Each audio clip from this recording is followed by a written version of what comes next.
The biggest scam in America.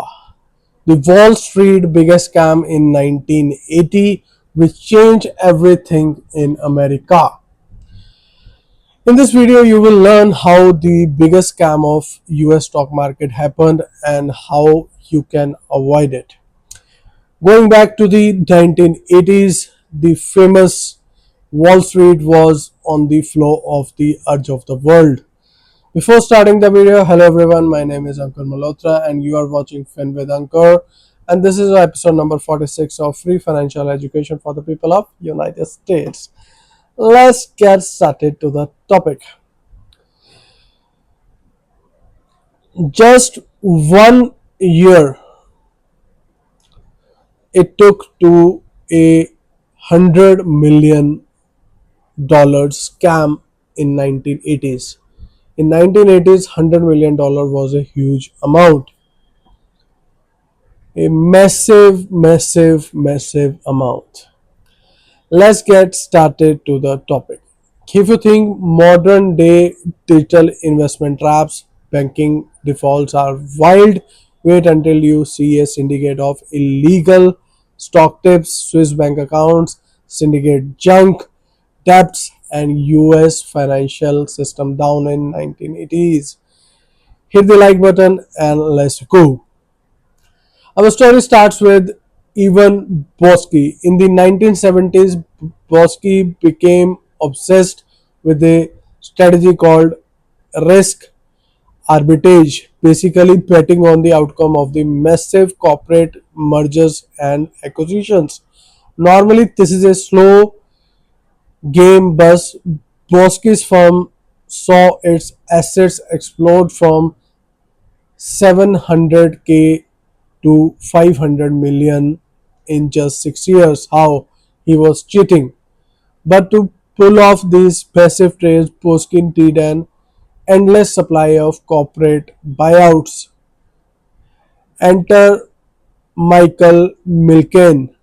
Milken was the biggest mastermind of that entire era.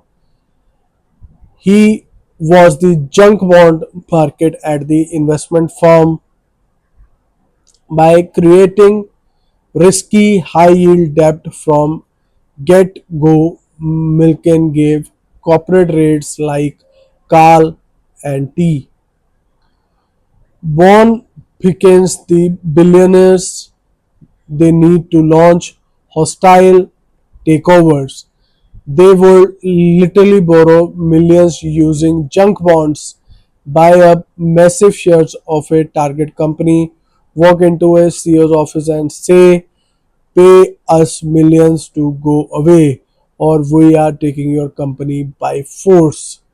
With hostile takeovers happening everywhere, Boesky found a way to guarantee his profits. He stayed paying off investment bankers for non public inside information, and we are talking about wire transfers. We are talking about suitcase literally filled with 100 bills handed over in cash. His main source was an M&A specialist, Dennis Levine. Boesky struck a deal to leaven 5% of any profit made from his tips. Well, Levin tip of Boesky about the upcoming Nabisco and RJ merger. Boesky quietly bought 377,000 shares. Then they walked up a clean $4 million profit. By 1986, Boesky was managing $2 billion, but remember what he said, greed is healthy. When the investors concerned the Swiss bank, the executive surrendered Levin's name in the exchange for immunity. Boesky then paid his massive 100 million penalty agreed where a wire and a completely sold out Michael Millen. Boesky got 3 years in the prison.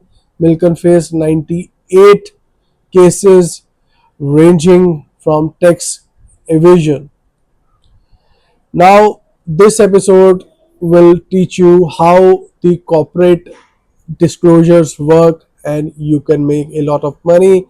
And see you tomorrow.